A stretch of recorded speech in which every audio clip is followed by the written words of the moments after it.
Okay, good afternoon, everyone, and thank you very much for taking your time to join us virtually for our today's talk. My name is Richard Kipngeno, working here at Nature Kenya as Boarding and Membership Officer, and I will be the moderator of this talk for today, entitled Developing a Community-Based Framework for Effective Freshwater Ecosystem Conservation in Africa, which will be delivered, rather presented by Dr. Erasme. Ladies and gentlemen, I request that we all remain muted so that we give our speaker ample time to go through the presentation. And I encourage each and every one of you to raise your question, your concern, or any compliment through the chat box, and we will strive to go through all of them at the end of the presentation. And also to let you know that this presentation is recorded and will be able to share later on in our social media platforms for you to revisit should you want to. So before I take you through the speaker's bio, or rather introduce our today's speaker, I am also joined physically by a team of experts, and I will give this opportunity that they also just give a round of introductions, maybe the names and where they are from, and then we pick it up from there. So starting from my far right. Yes. Yeah, good afternoon, everyone. I'm Brevard College, working for Tropical Biology Association as the African Courses Coordinator. Good afternoon, everyone. I'm Laban Joge. I'm an entomologist, and I'm based here at the National Museums of Kenya. Good afternoon, Petra Kite from Makerere University, Uganda. Yeah, good afternoon. My name is Ekwa Ojonugwa. I'm from Nigeria, but now studying in Germany. I am an entomologist. Good afternoon. I'm Janet Scott. I'm based in Cambridge, UK. I work for IUCN in the IUCN Medlist unit. Good afternoon. I'm Viola Klausnitzer from the Senckenberg Research Institute in Kenya. I've been working in Germany, but I've been working on Kenyan and East African dragonflies for, well, far over 30 years now. And I'm cooperating with the IUCN on global red list assessments for 25 years now. And we are currently having a workshop here in Nairobi to reassess the African odonata against the IUCN red list criteria. These are global assessments. And so we have been also training people to do the assessments and gave also training for national red listing. Thank you.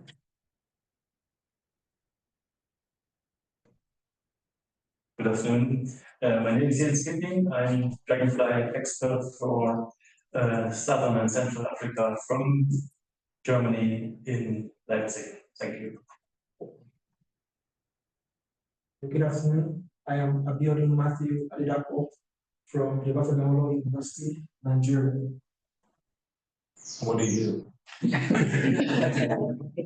So I study dragonflies, Nigeria, and different countries in West Africa, and I carry out conservation programs in sites where threatened dragonflies are found in Nigeria. And I'm also a red list assessor undergoing training with the IUCN here in Nairobi. Thank you. Hello, I'm very fuzzy. Okay. Hi, I'm Pascal KD expert from Netherlands, and I'm a dragonfly expert as well. I've been working on dragonflies throughout Africa, focusing on their taxonomy, also for close to 30 years. Thank you. Okay, hi everyone. My name is John Gelito. I'm a lecturer, freshwater ecologist, and also a lecturer in International University.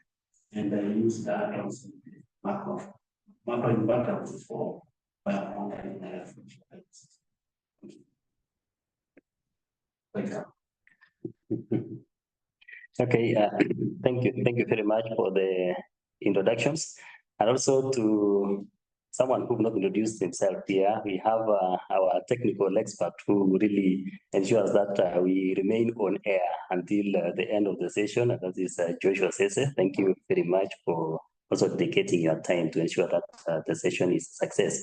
So, ladies and gentlemen, just to still repeat the title of today's talk is Developing a Community-Based Framework for Effective Freshwater Ecosystem Conservation in Africa. And our speaker for today is Dr. Erasme Uyizeye. And so who is our speaker today? Dr. Erasme is an assistant professor of environmental studies at Brevard College in USA. And he earned his PhD in environmental studies from Antioch University, New England, and is originally from Rwanda. Dr. Uyizeye serves on the board of directors of the Society for Freshwater Sciences, SFS, and co-chairs its International Coordination Committee. His research focuses on freshwater ecology and ecotoxicology, including the development of an index using ordinates as dragonflies and damselflies to monitor and restore freshwater ecosystems in Rwanda. Recently, his work interests have expanded to engaging communities in freshwater management and in investigating the fate and transport of emerging contaminants such as para and polyfluoroalkyl substances, PFAS, and microplastics. Dr. Uyizeye integrates his research expertise into his teaching, which covers environmental issues in general, climate change, and sustainability. So, ladies and gentlemen, that is a short and brief bio of who our speaker is today. And allow me to welcome him on stage to take us through his presentations. Welcome, Dr. Erasme. Thank you very much for such a nice introduction. And I'm very excited to be here in Kenya. This is only my second time. And actually, I will be here again in the summer. I will be hosted by Dr. George. I will be staying at California University. And thanks to the Dragonflies expert group in IUCN that gave me this chance to be here actually in Kenya. And thanks to everyone who actually organized this talk today. Thank you. I want to highlight a little bit about my background and how actually I came to this topic of today. I come from biology background, so my undergraduate was in biology, then master's in biodiversity conservation, then PhD, as you nicely mentioned, I did PhD in environmental studies. So my focus has been to use that background biology to actually study environmental issues at ecosystem level, and using that biology, focusing on one taxa that I will describe in a second to engage community. So being an instructor or a professor of environmental studies and working actively in environmental issues, I've come to realize how the social aspect is important. That's why today I will focus on really exploring how best to engage communities. Yeah, thanks very much. Yeah, I will really be discussing three main points. I will help everyone or make everyone reflect on key freshwater challenges that many of you are familiar with, and then take a look on what has been done in the past in terms of resources available, knowledge, and how we can build from that and create something that engage communities, which is going to be the third part. I like this quote a lot. It says, in the end, we will conserve only what we love. We will love only what we understand, and we will understand only what we are taught. So this was said by this Mr. Babadieu, that was actually during an IUCN meeting back in 1968.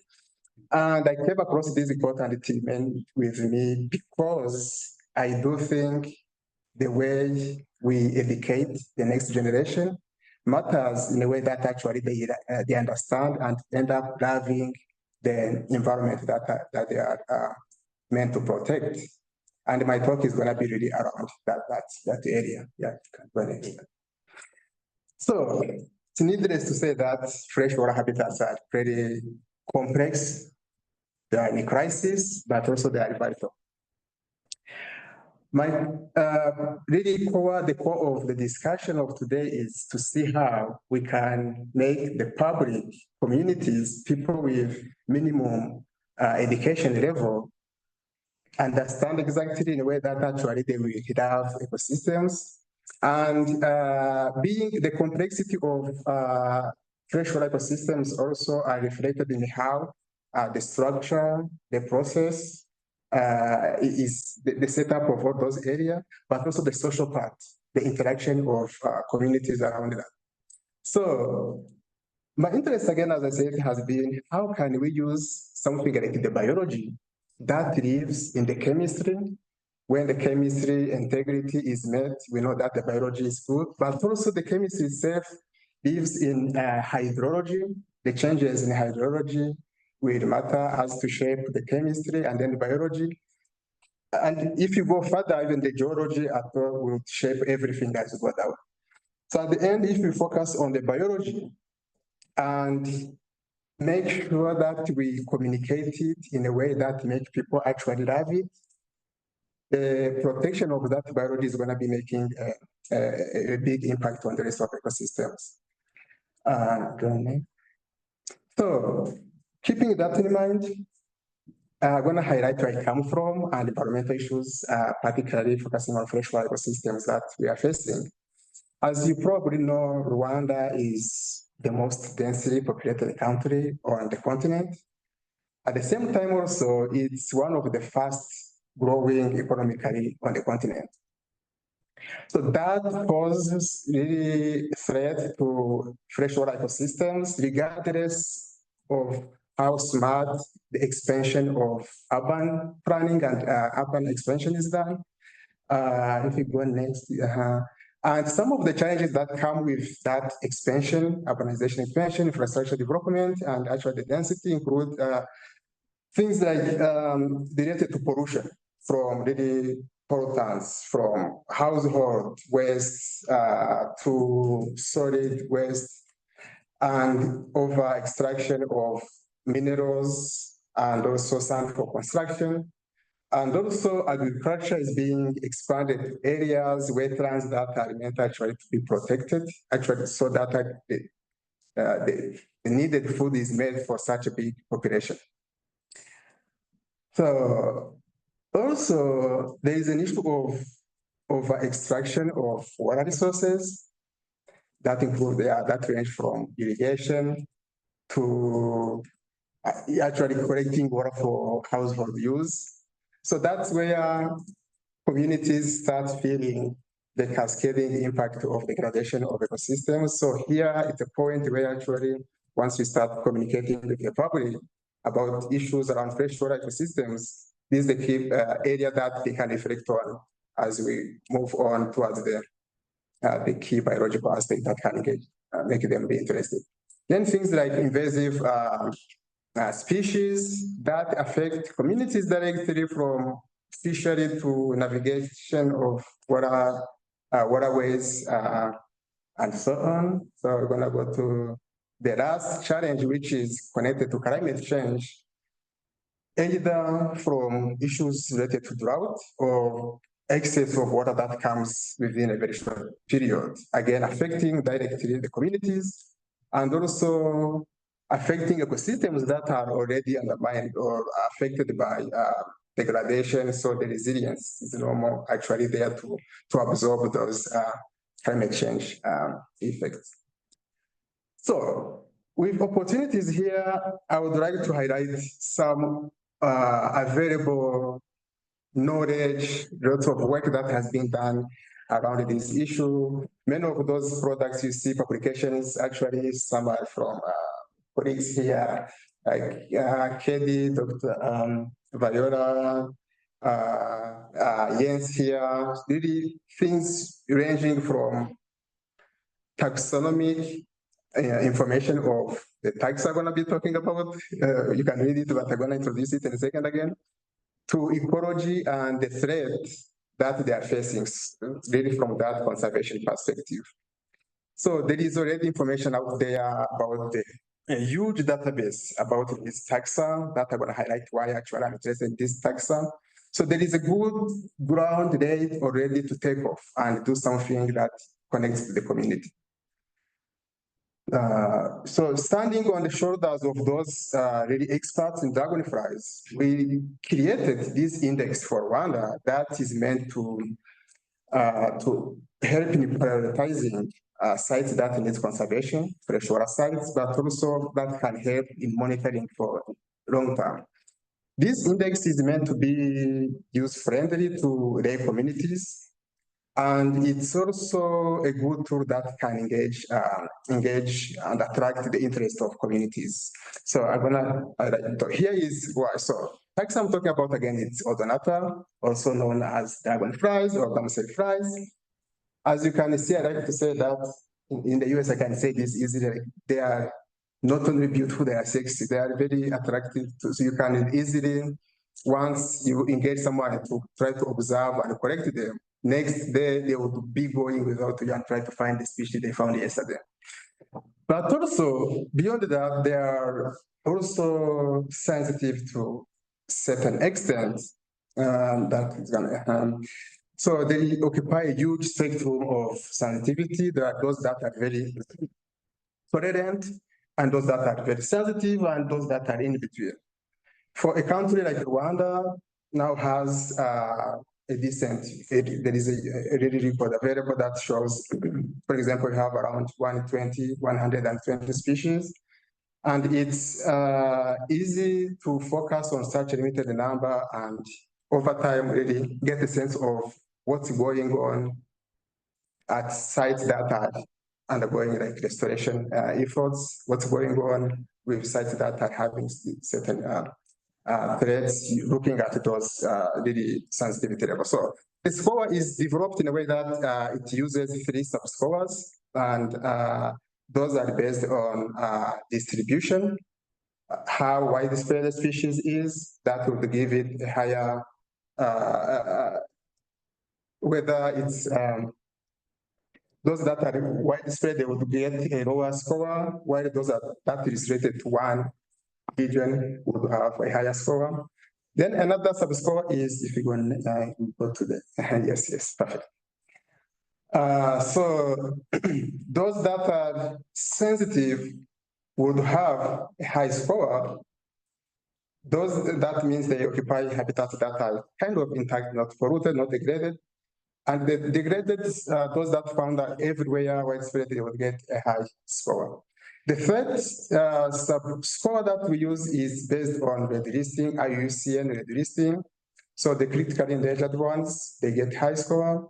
Those that are not less of concern, they then get a low score. So at the end, you can get a whole score for a species based on the 3 subscores, and then you get to calculate the score for a site, that can tell you how the ecosystem is doing, and you can use that as a baseline to see how it changes in the future, or you can also use that index actually to compare sites if you have a reference that is decent in terms of the integrity. So continuing on this index we created, during the development of this index, we collected information on, for example, what weather conditions, dragonflies can be observed very easily depending on how, whether it's sunny or humid, or all those information would help actually in telling whether a species is found based on the changes in habitat or not. Then habitat characteristics and physicochemical parameters. Here I'm describing a bit how we got to develop this index. Then alongside, we also kind of to validate the index, we also created the habitat integrity index that looks actually, it quantifies, it provides the qualitative and quantitative information on the availability of riparian vegetation, the proximity and the condition, the quality, human impact, the proximity to the water bodies, or the amount of those impacts. And for sites that have minimum of impact and high quality of riparian vegetation, they would get a higher score. Then the opposite would have the lowest score. Well, this was kind of validating this index. So this index was published, and then we are working on the next step forward. How can we use this index actually the way it was meant to be? So in the meantime, also, as you mentioned, I am an assistant professor of environmental studies. So one of my classes recently I took students out to field, and I used dragonflies as the first step to connect students to the river, to start actually observe features of the river that they have not thought of before. So this course, it's a lesson, actually one lesson among a big course. So it explored the relationship between odonates and hydrogeomorphology. We would look at, students would create hypotheses on what they think they would, where they would find this species versus this, and then they would verify after actually they visit the field. Things like, are we expected to find these species at the north isolated pool by the river, where water is fast, where we have lots of dense vegetation versus where it's open and grassy, things like that. In the meantime, during the observations, as they move from one side to another side to observe, there was another big benefit actually that came to be was to help them reflect, be in the present, and actually get to be to contemplate the beauty of the river. That came as a big positive thing, as really a first step to connect students to the river.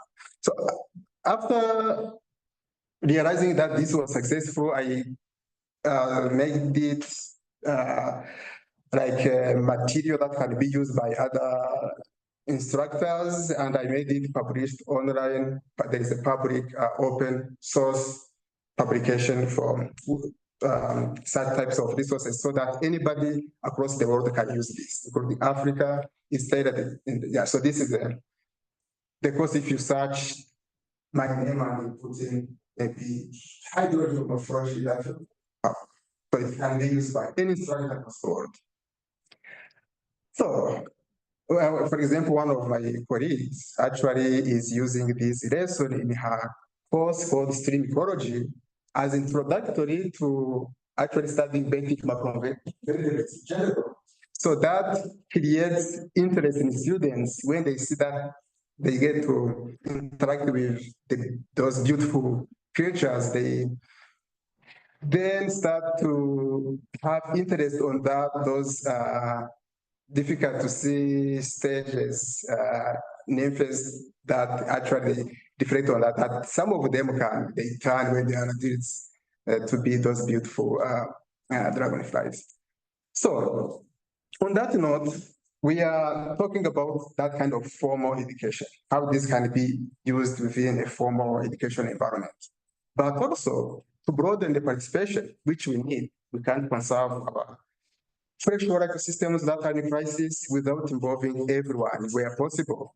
That's where citizen science comes in. That's where engagement with everyone comes in. So there's an interesting publication, many of you are aware of this, that was done here in East Africa, that explores exactly the potential of using citizen science in East Africa.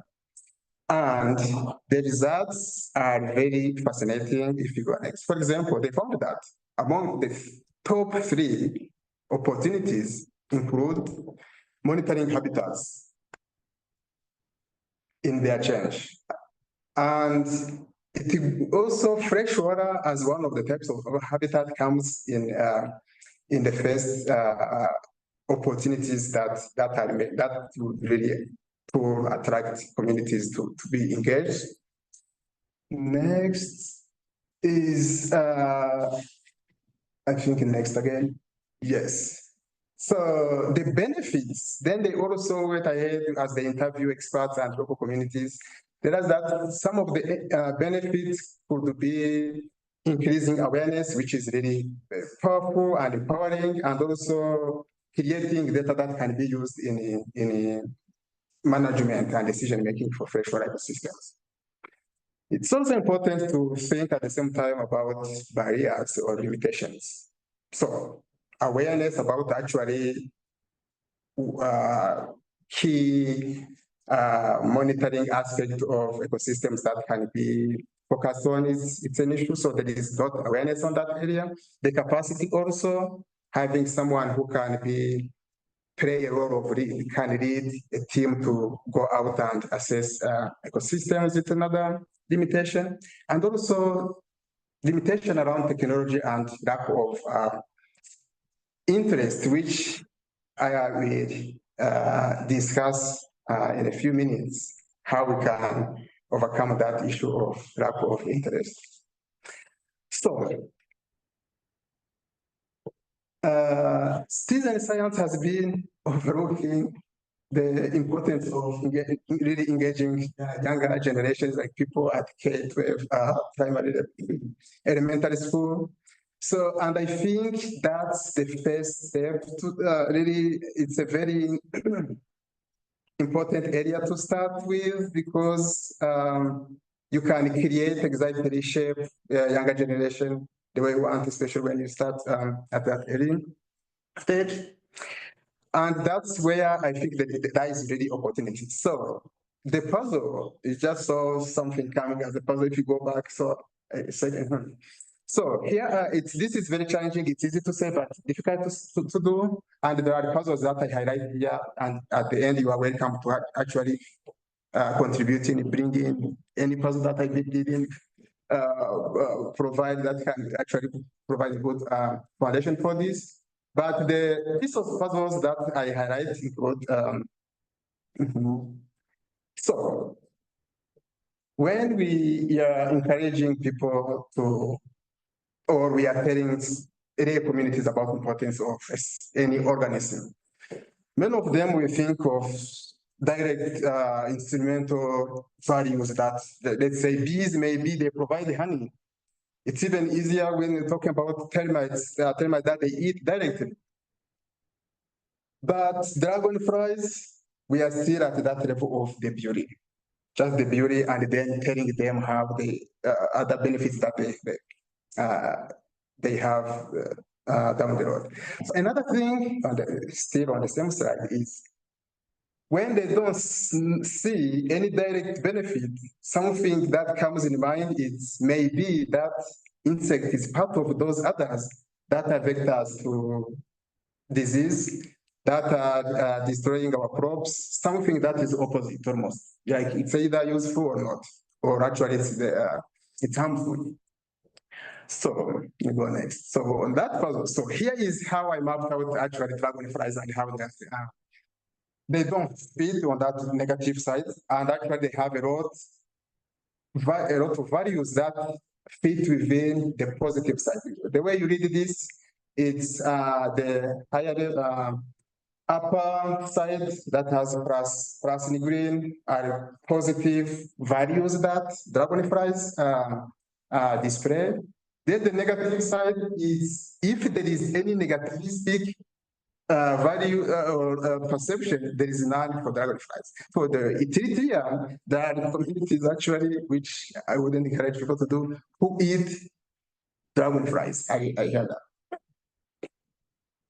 Then for naturalistic side, it's more of how they can actually attract you to being in a natural environment, to go to nature to see them. Yeah, the value is what's really up there.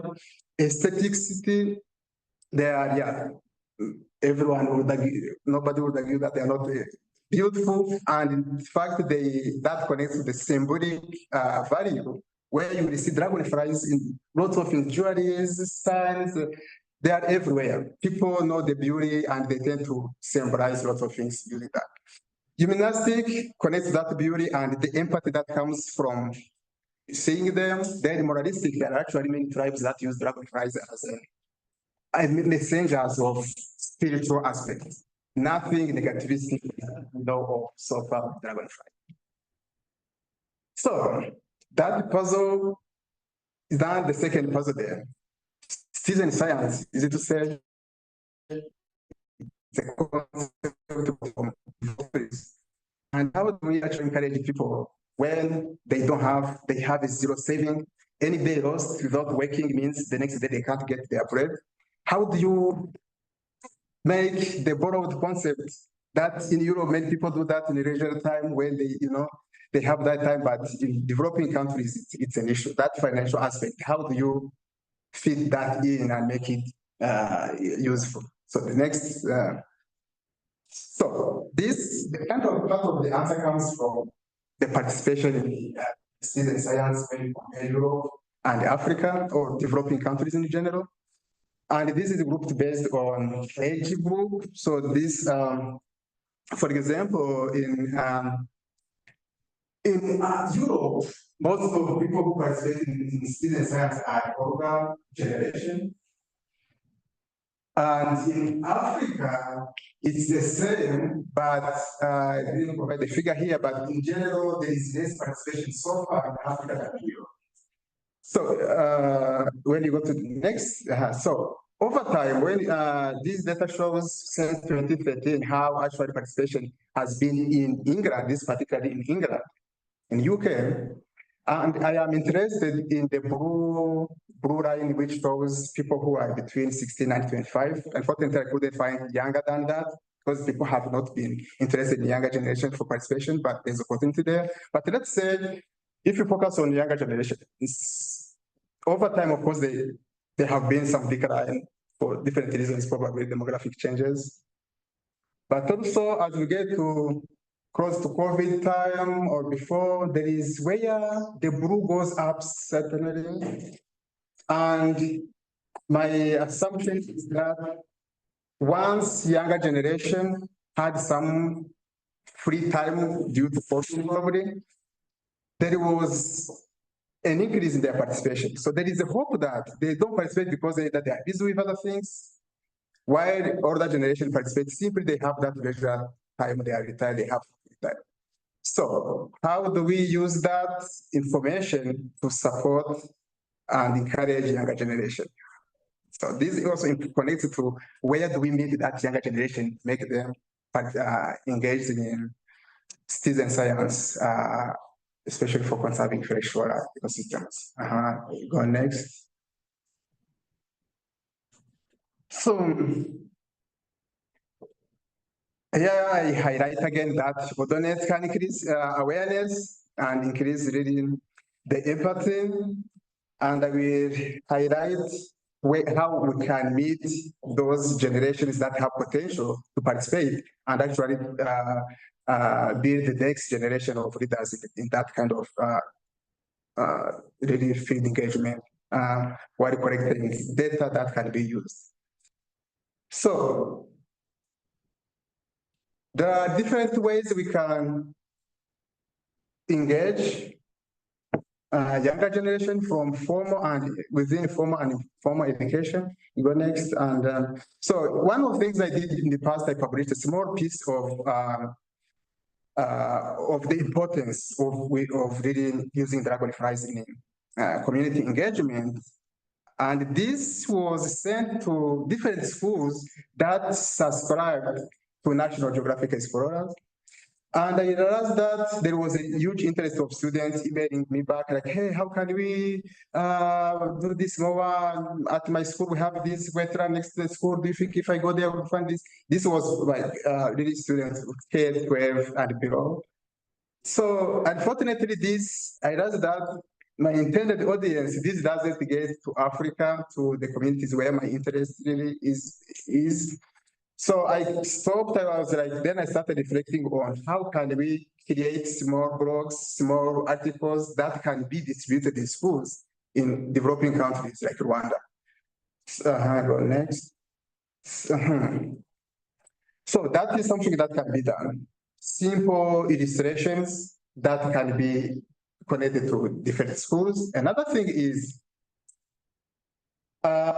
given the limitation in identification and the need of skills around that, we are, with my colleagues here, we are exploring ways to leverage artificial intelligence and applications that actually can help people with minimum knowledge on how to identify, but as long as they are enthusiastic in participating, they can actually take off without having that limitation of knowledge.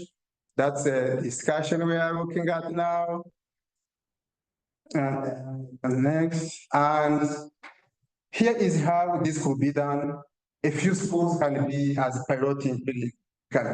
I'm hoping to do this sometime in the next few years to pilot a few schools that are located in each ecological zone. So what you see as boundaries, those are ecological zones that we created when we were developing that index I mentioned earlier. And there is a way, in addition to encouraging students to go out and observe different species, telling them what unique species they have in their ecological zones, like actually getting that curiosity of, I want to go back, see if I find that one that is unique in my ecological zone.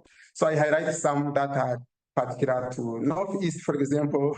You can't find it, Agriochemist from other than that Northeast, and Teretemis raining in the Southwest, for example, and so on. So we can tell it in a way that creates more curiosity, like, yeah, this is unique to our region. How, yeah, let's keep looking. At the same time as they look for that particular species, they are also providing other information of otherness that they find around. So I think this data, once we figure out the best way to make the data collected in a way that can be verified, it can be really powerful as to inform how to inform really research and management, and it can be, again, be useful for the society who collected it in a way that is very empowering. So this can be part of that regular way of data flow, that flow of data and the use of data, but really being sourced from citizen science alongside, of course, scientists. Let's go next. And there are many schools who are in close proximities to water bodies and wetlands. So it's, when we talk about financial limitations, it's not necessarily something that would require a lot of planning of transportation and so on. It's simply sometimes during a recreation or outdoor activity, it's one of the activities is to go, see what they find, and with the leadership of the instructor, collecting data and sending them in a way that, in a database that can be effectively used. So I started exploring communities, for example, that are grassroots communities that can take on the leadership on this. For example, in Rwanda, there is one called the Green Protector, and they already work with schools. So this is already a platform that is already there that we can build on and see how actually the data can be collected, sent to a central system, and so on. So I highlight different stakeholders. In addition to schools, there are also African parks that works already with multiple schools and other NGOs that can work closely with higher learning institutions to ensure the quality of data and work with experts in ordinary taxonomy. Yeah, this is the same idea, but showing that field community data collection from citizen science need to have somehow an oversight from an already existing organization, grassroots, community-based. And it's important to have somehow a collaboration with an academic institution or research institution, and as all other data that come from science goes to decision-making, and always ensuring that the data, what outcome that comes should come back to the communities to know, actually to get a sense of how their contribution has helped in a way, in a language that is understandable by the communities. Okay, so yeah, there is a slide that I had to delete because there were some the image of the photos. I had a beautiful photos, a photo of Dr. Kelly, a photo of Dr. Viola, and saying the point here is to thank everyone who has helped me actually to get this interest in dragonflies. I wouldn't be in this dragonfly world if Viola has not pulled me in, and I couldn't get my research done successfully without really huge support from Jens in the field and Dr. Kevin, and the field team that are now really very well placed. So that's it for now, and I'm happy to discuss with you any input, feedback, and questions if there are any questions. Thank you.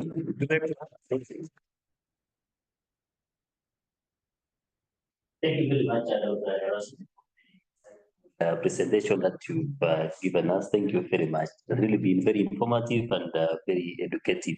So, ladies and gentlemen, for those who are here physically and also for those who are following us virtually, the floor is open to anyone who have a question. I had indicated that you can raise your questions or your comments through the chat box, but so far none has come through. So I will give this opportunity to anyone. Maybe you can raise your hand. We give you an opportunity to ask your question, or still better, you can also still drop it through the chat box. So the floor is open to anyone. If you have a question, if you have an addition, you can do so. Either you are with us here physically, you're free to do that, or if you are following us virtually, the floor is open to anyone. Okay. Yes. Okay. So thank you very much for that wonderful talk. I can see you've done a lot of work on the DBI. In your opinion, do you think this is best for water quality or for habitat quality or both? Yeah, good question. Yeah. Yeah, I think it goes better with habitat. Habitat, and again, if it is habitat quality, can reflect something about what the water quality would be if the habitat is protected. But it works better with habitat integrity, habitat quality. Yeah, good question. Yeah. Thank you very much for that. Other question? Yeah. Yes. Thanks a lot for the talk. You have shown that the work in Rwanda of dragonflies had already an impact on the environmental education of school children and local communities. Have you observed, or is there also an impact on governmental bodies that they took up the idea of the Dragonfly Biological Index and use this one for planning of city planning and so on? Yeah, so far we haven't gotten to that part, at least in Rwanda, where monitoring includes DBI, and part of it is because I haven't been present physically in Rwanda actually to make this happen. And also, they are still working on developing a comprehensive index that can actually, at the same time when people are out, can collect more than one information. And a good thing is this has been kind of a prototype of a comprehensive index that they are working on. So it's a good foundation. It informs a bigger umbrella of that index, but also this can work standalone as its own index. But that's the next step to make sure it's actually used in a way that informs decision making higher level. I have a question. Yes. Thank you for the presentation. I want to ask if you have made any efforts to involve the government, the Rwandan government, to like develop some policies, and not just on paper, but try to carry out some conservation interventions related to freshwater ecosystem based on your own findings. And maybe probably must have reported some problems that you have encountered. So have you been able to take it to the government or to some policy makers so that they can make some? Yeah, that's a good question as far as policy brief is concerned, and also building from the findings that sites that we highlighted that are particularly important it's important to protect certain habitats. And so we haven't gotten to have the government react on that. They have information. We have shared the published paper on the site that needs special protection. And when it comes to action, it's very complex, but they are aware that certain areas that are actually that fall out, the already protected areas are also important to be protected. So the environmental management authorities are aware, other entities that work in environmental sector, they are aware. But protection is not yet there. So those sites have not necessarily been there are no measures that have been taken to protect those areas, unfortunately. Yeah. Okay, thank you very much for the questions and the responses. There are some comments that have come in through the chat box. So allow me to go through these two from Margaret Vaz. Margaret, I presume she's actually from Canada. I'll be asking this question from Canada. Hi, Margaret. Okay, thank you for your presentation and interesting statistics. I believe that as we age in the West, we become more concerned about the environment that we are seeing being destroyed in our lifetime. Probably with the data that you shared showed, the older generation are sharing more. Yes, yes. Yeah, and sure, that's a good point. It's whether generation, older generation participate because they're yeah, that's a good point. Yeah. Margaret, you want to ask something? Yeah, I was going to say that actually what we're noticing is that the younger children are more concerned with watching things on, their computers and losing that contact with the environment here. And I think I noticed it with my friends' kids too in Kenya. So really, your work is wonderful, and it's great that you're engaging people in the school. So thank you. Thank you, Margaret. Thank you very much, Margaret. Brian, before I give you ask your question, allow me to also read a comment from Godfrey Wekesa. And Godfrey says, thanks for the presentation. It is really scientific. And he's requesting, if possible, for a certificate of participation for the participants who attended these very insightful sessions. Thank you very much, Godfrey. We'll look into that. So, Brian, go ahead and ask your question. Thank you, Richard, and thank you, Dr. Erasme, for the good presentation. And then now, one thing, just from Margaret, as mentioned and was clear in your statistics with the engagement with the, I'd say, the public or people towards conservation, which is a very key thing in conservation. But then when I look at the trends, it seemed to be declining over time, which is something of a concern. Not sure if you are able to maybe understand why it seemed high pre-COVID and post-COVID. Now it looks like it's going down a downward trend. Could there be an explanation to that as well? Yeah, that's a good question. I was really wondering why, and I believe part of it is so the line that shows older generation, for example, let's say it's peak between 60 and 64, and the yellow one that is for 70. Yeah, you can see the slide. I think, yeah, 70 and over. The decline, I believe so. The demographic change, probably as people get moved from they leave the world, it might affect the participation. But also it's a general trend, it also includes younger generation. That's really interesting. And also it started declining even a little bit before COVID. So I don't want to associate it with COVID necessarily.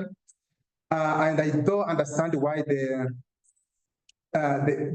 free time, I assume availability of the time is the key, and there might be some financial constraints that happen that make people have less time to participate in general, even older generation. That's my assumption.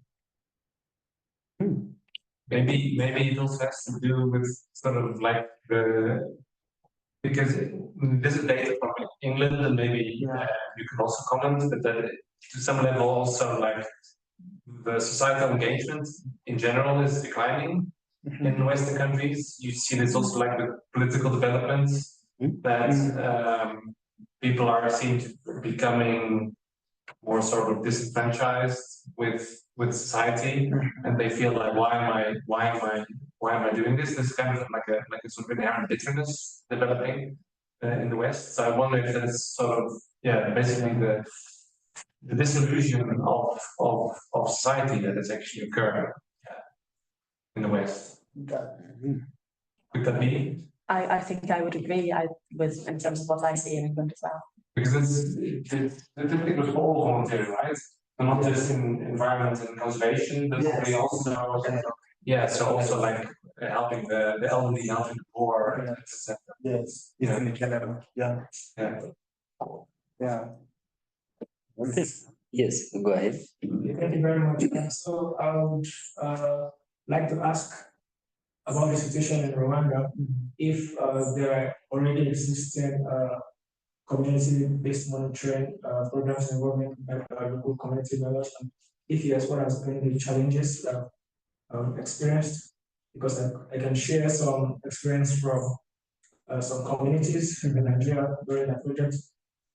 There are times where you would see people being anxious to go out, local community members being anxious to go out into the field to collect data on dragonflies, take pictures and everything. And after a while, you just see quite a long pause, and then suddenly there's a spark and everyone wants to go out again.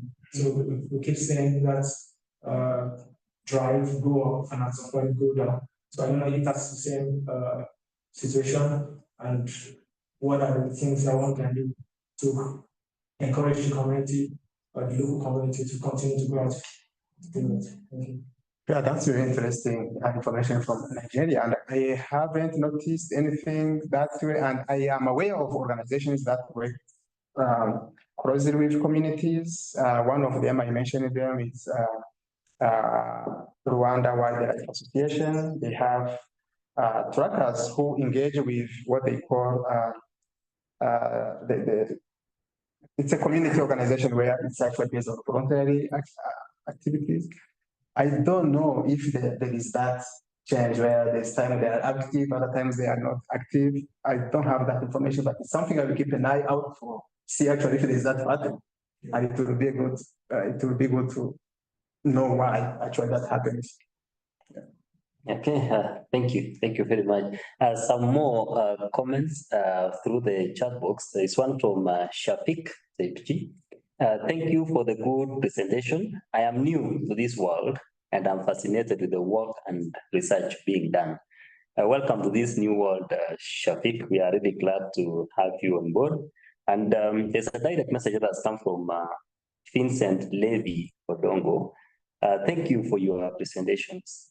I read your work on Rwanda DBI. It motivated me to do Uganda DBI. The constraint, though, is the funding. The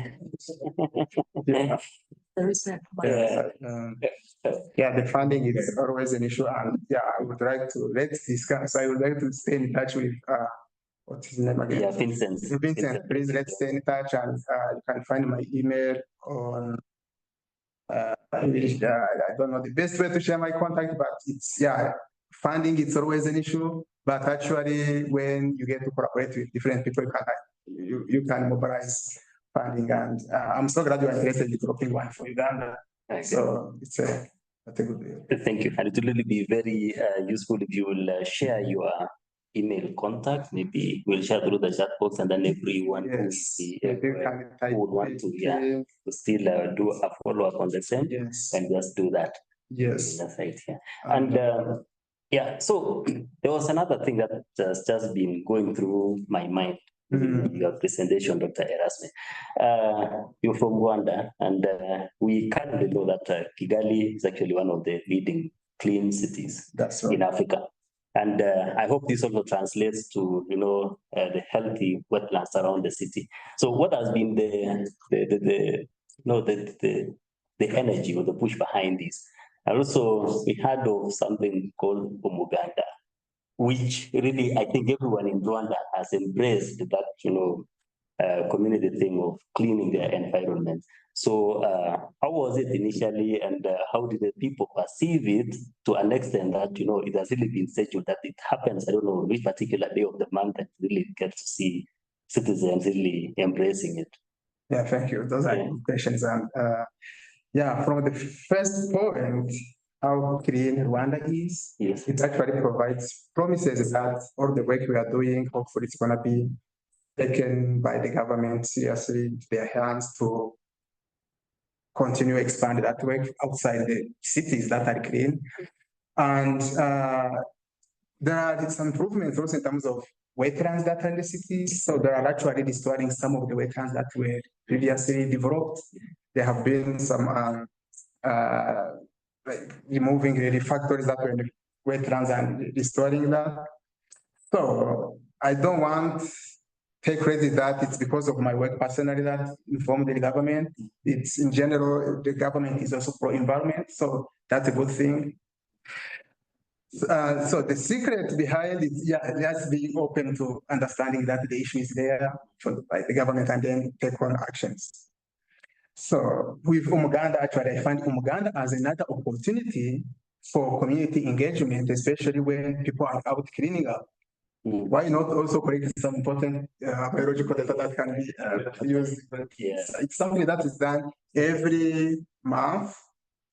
So everywhere in the country, everyone goes out and do some cleaning and fixing issues of bridge and whatever. There's that really, it's a huge opportunity for engaging communities, collecting with you asked the motivation, like how that came to be. It comes from the cultural way. Umuganda, really, it's a very old concept culturally, where everyone in the community would go and would help your neighbor to fix the roof, for example, if your house roof is leaking. It's one of cultural practices. So it was translated and scaled up to villages and cities to actually be done once. Yeah, it's really interesting because there was a time we had a project in Rwanda, and actually I think it was one of the Saturdays, and we were told that nothing will go on until about 11 a.m. when Uganda will be over, because you guys should be out there, you know, doing this communal work, which is really a very nice thing, I'd say. Thank you very much for the response. And there's another question from Benedict. How can we ensure the sustainable management of the resources while empowering local community? That's also the whole point of this really. It's ensuring local communities, everyone is empowered to actually take the environment, put the environment in their hands seriously and take it as something that concerns and once affected impact everyone, and it's something that this work hopefully would get to really. So yeah, it's complex, and one of the solutions is exactly this: engaging communities, generating important data that can be used to protect the environment. At the same time, when they are doing that, they are being empowered in terms of knowledge and being closely connected in each other the way before. Okay, thank you. I think we've exhausted the questions that have come in and the comments through the chat box, but we still have some few minutes to go. So anyone is still free to ask a question, whether within the boardroom that we are here physically and also online. The floor is still open.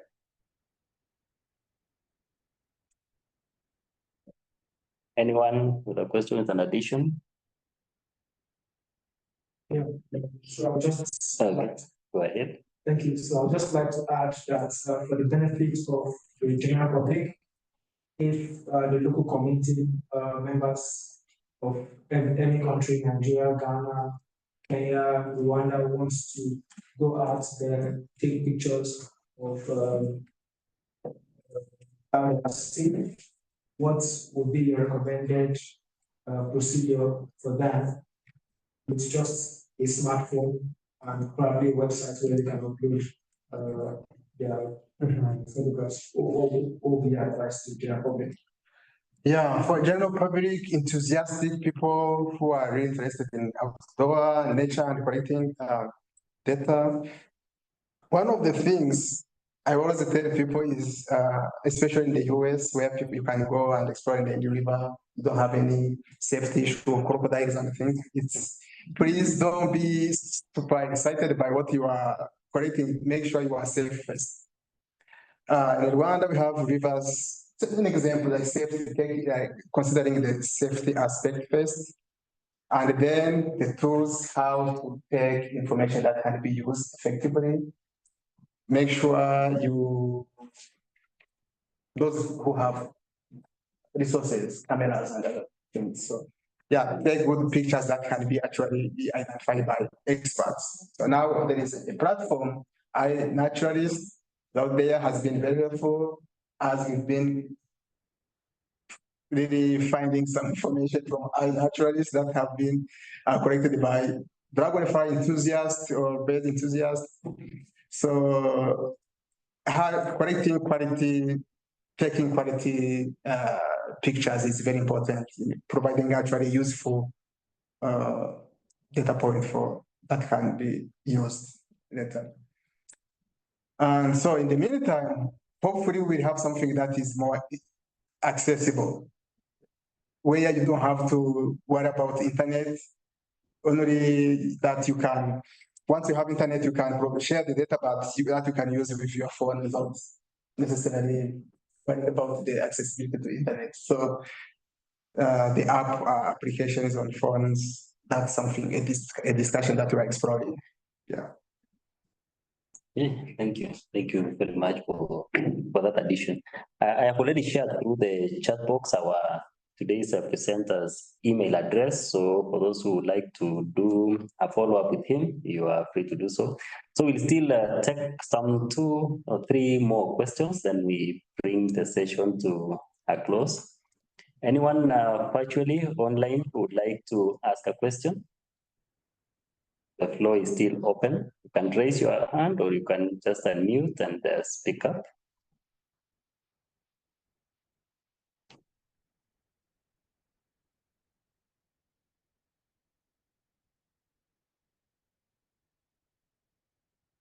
Hey, anyone physically within the boardroom would like to hear? Go ahead. Okay, thank you very much, Erasme. That was quite an interesting talk. One of the slides showed was, of course, on importance of different like insect groups, and then look at dragonflies, and people are wondering what are their use, you know. Of course, in Africa, one of the biggest challenge about especially insects is always if you can't eat it, it's not useful. If you can't trade in it, it's also not useful. Or if it is not affecting you, for example, mosquitoes are very popular. You know, everybody will be concerned about mosquitoes because it causes disease. And so there is a lot of investment and interest, even to the local community, to want to report on the presence of a certain kind of mosquitoes. As somebody who comes from both conservation world and also the disease world, when I teach that interface, actually the dragonflies have become a very interesting you know, consideration in disease management in Africa. For example, mosquitoes breed in water, and all of us need water, and we need safe water. When you think about conventional control methods for mosquitoes, everybody think about chemical, but you can't put chemical in water. And so you bring in the aspect to community that actually dragonflies are doing this job for you, both in the aquatic habitat as well as in terrestrial habitat. And so when they go around and ask, why are you studying them, and tell them the role that they're actually playing, and you know, keeping them actually healthy. These insects will really keep you healthy. So that kind of has been driving some interest in dragonflies, you know, in the communities where we go to. So, you know, we need to turn when we develop these conservation initiatives, especially or for communities, you really need to bring in that, you know, yeah, that background. And, you know, personally, I always can say, you know, dragonflies alone can make the World Health Organization crash in Africa because they could deal with all the mosquito issues and then there they are. Yeah. No, I agree. Yeah. That's a really important point, especially look at how dragonflies control mosquito populations from water and also up in the area. It's really yeah. Okay, thank you very much for that addition. And I think last year, but one, we held a very insightful session on mosquitoes, the new domestic animals. So, yeah, that was insightful talk, and maybe what do you have to say about the mosquitoes? Do they play any ecological role? Well, I think yes. Yeah, I normally say, there's nothing that is useless in this world. Not even the cockroaches that you hate so much. Yeah, everything has a role. So if you imagine, the simple web, the chain, the food webs and the food chains that we learned right from primary school. So a mosquito has got a place in that. So like she has correctly said, they live in the water, they breathe in the water, just like the dragonflies. I mean, the same water where the fish is. And they form a very big, bulk of food, not just for fish, not just for dragonflies, but so many other, creatures in the same water. So think of pollination. Yeah, I know when you talk of pollination, what comes into mind is things like the bees. Okay, yeah, but mosquitoes do pollinate. If you went to the flowers at night, yeah, and most people rarely do this because they've got no business going to the flowers at night. You will find mosquitoes foraging, for nectar because this is what they feed on. Yeah, this is where they get their energy from. But in the process, they do pollination of some certain plants, not just crops. Yeah, so yeah, if you look at it that way, then you'd realize that there's nothing that is useless in this world. Yeah, I'm not sure whether they are eaten. Yeah, I mean, almost anything is eaten in the world. Not in Africa, there's a corner of the world where it could be a delicacy. I'm not sure about it.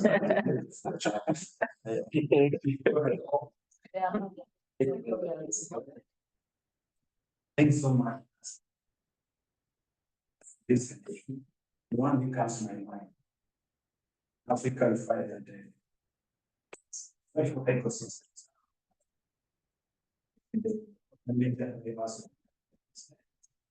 No enforcement, government. Sorry, Rwanda,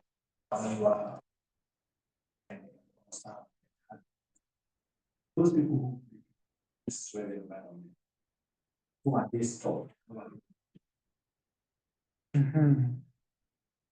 Yeah, if that aspect, yeah,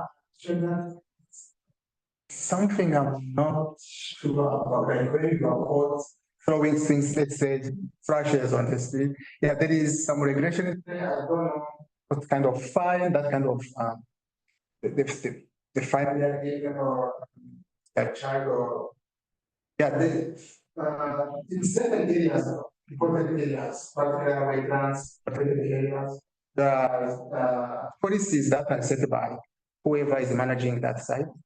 But at the national level, I don't think there is a standard of what should be the fine when you do this, what you do this, what should be the punishment for that. But that's very important. But on the other hand, we should get to the point where people should not be afraid of being punished, but know that they are responsible to take care of their environment actually, without being driven by that fear.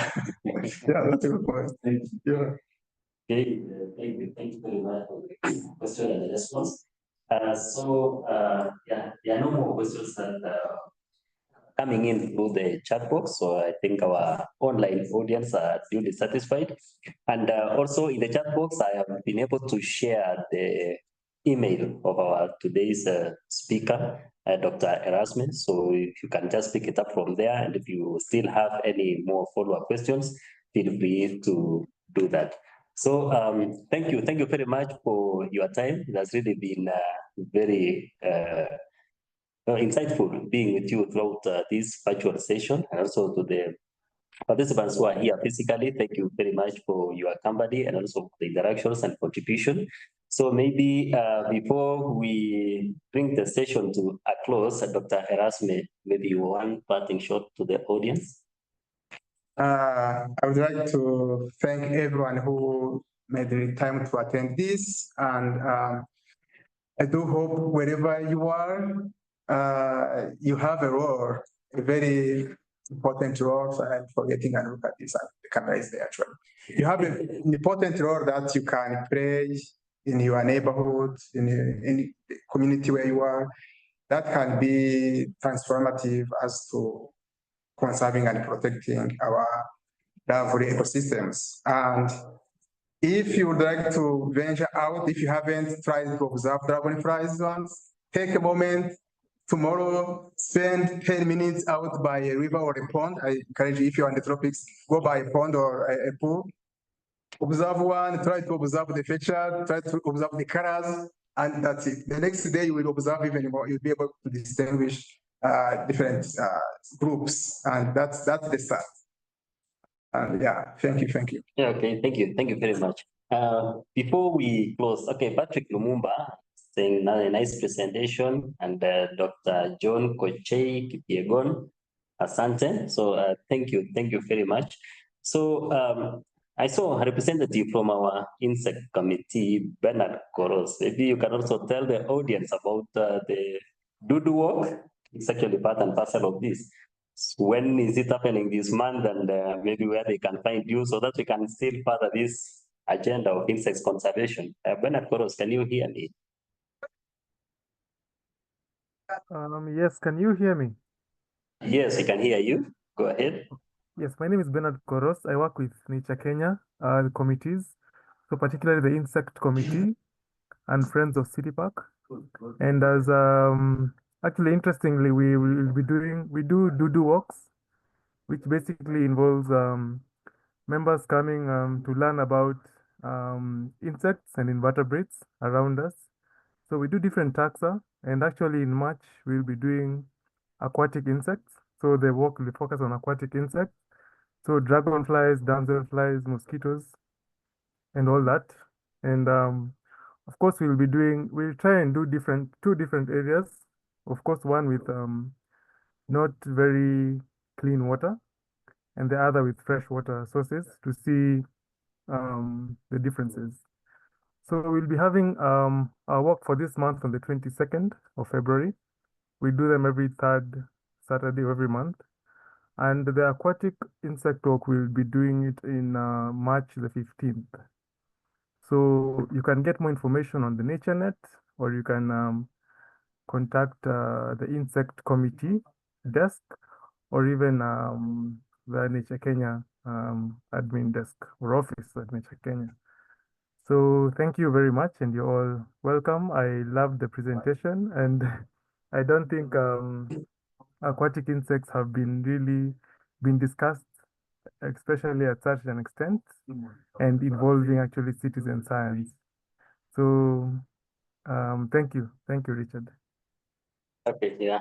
Thank you very much, Bernard Koros. I really felt that you can give us a word about the ongoing Dudu walk or the insect walk.